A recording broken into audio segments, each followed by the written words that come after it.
What's good, Internet? My name is attackslug. Welcome back to SmackDown vs. Raw 2011 on the PS3. The road to WrestleMania. Your new U.S. champion, Chris Jericho. Good evening, ladies and gentlemen, and welcome to what's sure to be an out-of-control Raw, coming off an epic Royal Rumble. Epic doesn't even begin to describe it, Michael. Rey Mysterio shocked the world by winning the Royal Rumble match again. Meanwhile, we have a new United States champion in Chris Jericho. Against all odds, and with his job on the line, Chris Jericho triumphed. I'm sure that's not going to sit well with either Raw General Manager Stephanie McMahon, Big Show, or former champ Kofi Kingston. That's not a very good list of people to tick off. I see some repercussions in Jericho's future. Why would you ever bet against the best in the world at what he does? Anyway, welcome to a fine... Jack Swagger. Welcome to a fine Sunday. Jack Swagger. Chris, have you seen Hornswoggle around? Tiny green guy?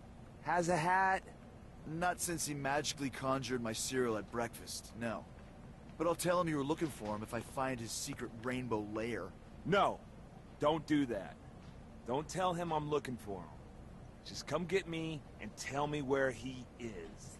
I really can't imagine having the interest or the free time to do any of that, but crazier things have happened.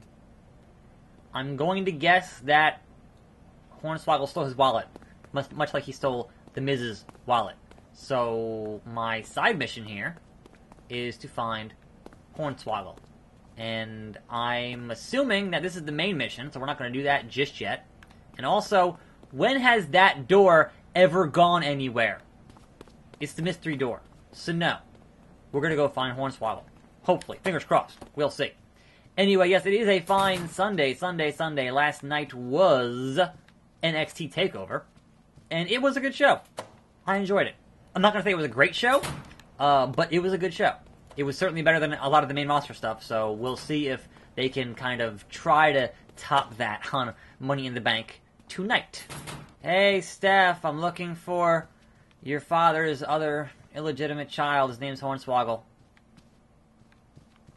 What's with the casual Steph on the desk that I can't talk to? Like, what? If I can't interact with her, then why even bother having her in a different position than just sitting in her chair? Okay, that's unusual decision. Have you guys seen a Hornswoggle? Don't worry, DMV. I'm not here to fight you. But I'm sure you have been put on the notice that Santino is no longer losing, like a loser loses. So when I have you out and down tonight, you have no need to be shamed. You are just another feather in Santino's winning cap. Man, you have got to be the least intimidating man I have ever seen. You look like a squirrel. You act like a squirrel, and I think you're speaking in squirrel. Do not make light of the mighty squirrel, MNOP. This squirrel, he is the winner squirrel.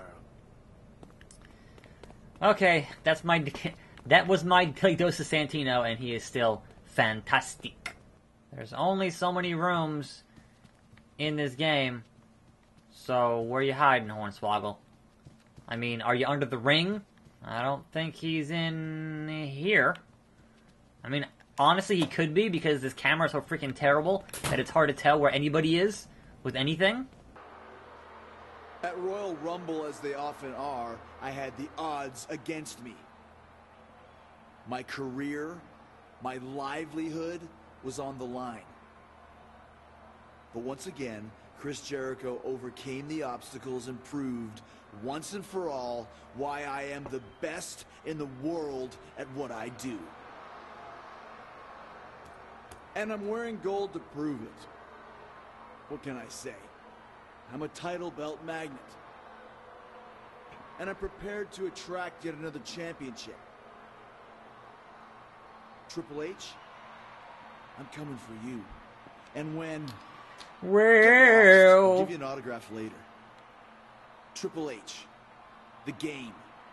I'm completely focused on you. Huh? That's a big show.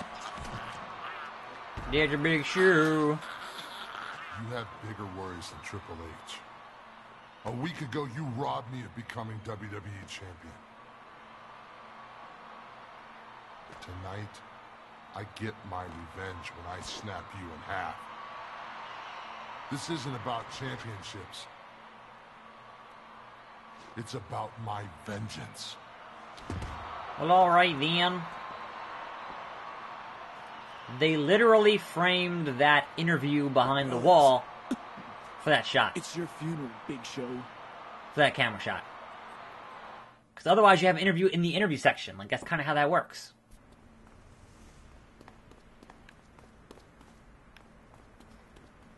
There you are. I found you. I found you. Hey, Hornswoggle.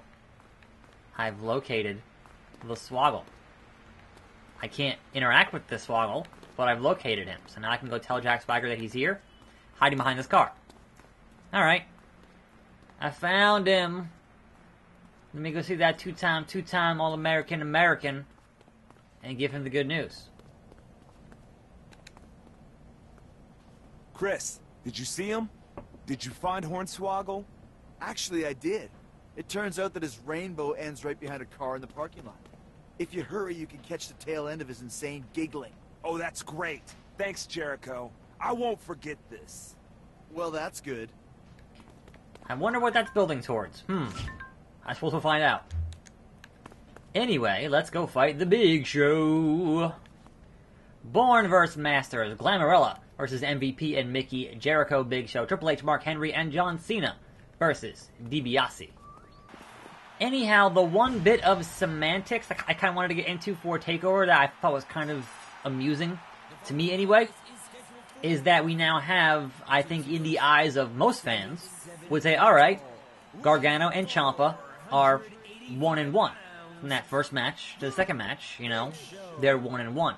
But when you think about it, that first match was an unsanctioned match, which means NXT did not sanction it, which means any victory did not go on the record books. Which means that technically, Ciampa is up 1. Now, I'm sure they'll have a third match at the next TakeOver or something, but I was like, yeah, it is 1-1, but it's not really 1-1, now is it? According to the actual history books and such. But after having an unsanctioned match, and after having a street fight, what can they do for that third match? Will it be a three stages of hell match? Possible. Could they have the first ever Hell in a Cell in NXT? Maybe. Like, I'm curious how they possibly up the ante after the ridiculous bumping they did last night. Like, I'm not even sure how you top that without actually getting seriously injured in some way. So, we'll see. Looking forward to it. In any event, that was that bit of... Whoops! I still managed to autocorrect there in midair and kind of hit him a little bit, but then not really. Not really. Just a glancing blow, as they say. Anyhow, in your very bizarre news section, we have the fact that last night at a Post Malone concert, there was an appearance from The Undertaker, who chokeslammed Post Malone in a video package during the concert, and then came out at the end of the concert to smash guitars. And I'm like, what is 2018? Granted, they were in Texas, so he lives in Texas.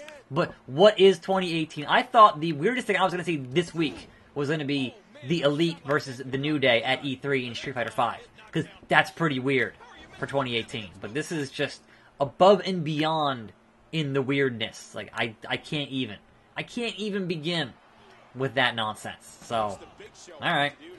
Do what you're gonna do, dead man. Because you're obviously still doing things in the spotlight.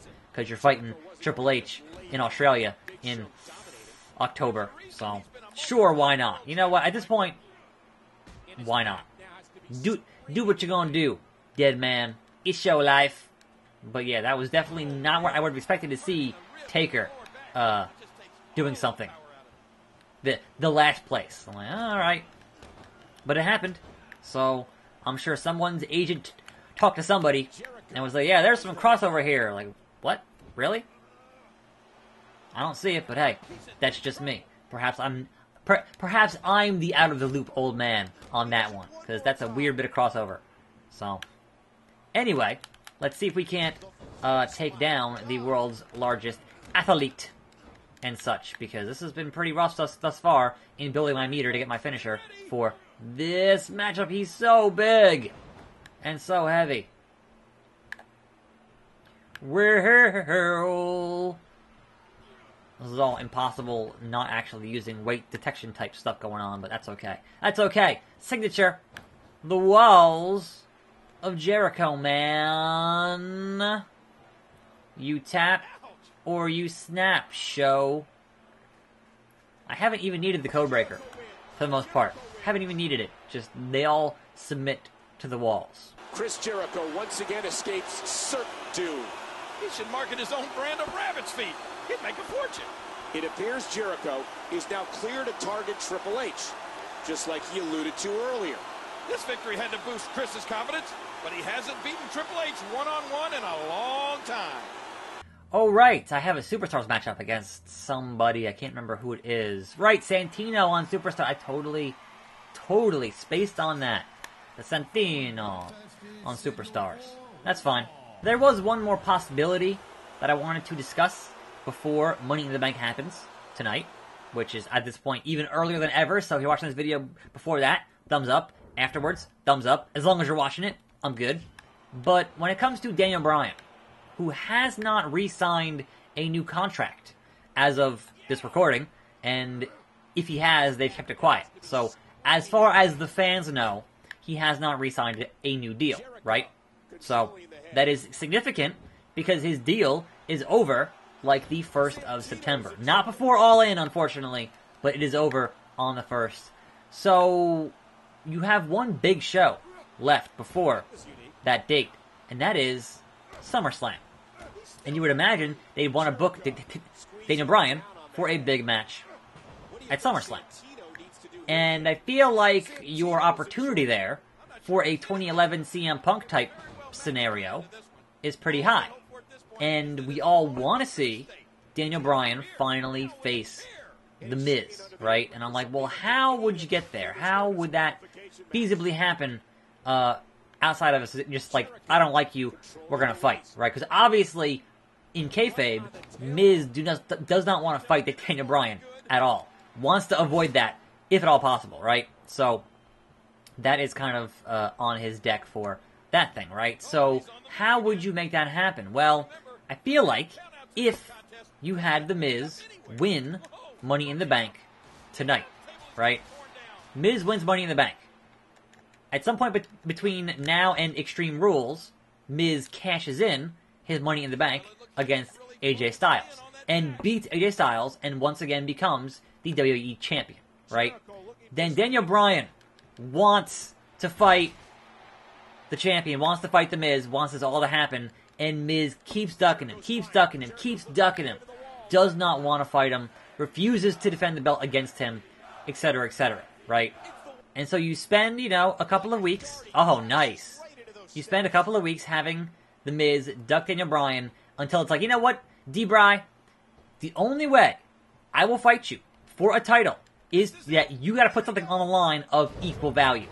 And that thing is going to be your career. And so you have title versus career at SummerSlam. Also, why is there a rope break in a no DQ match? That's stupid. He's gonna Pillmanize him. He's gonna Pillmanize him. Good God, don't you do it. Don't you do it. That was, sure. Okay. So SummerSlam, Daniel Bryan versus The Miz. Title versus career. Could be amazing if they keep quiet that Bryan has signed a new deal. Because then we don't know. Is he going to leave? Is he going to stay? And that gives you the drama for that matchup. And maybe Bryan does not resign. Maybe he actually leaves and then the unbelievable happens and Miz beats Daniel Bryan at that show. And then Bryan goes to New Japan or Ring of Honor or wherever else. And then, he can come back later. But more importantly, that would give us a great moment at SummerSlam. So here's hoping. Fingers crossed. Anyway, I'm attackslug. Go watch Money in the Bank. Thanks for watching. More videos every day. I'll see you next time right here on this channel. And I'm out.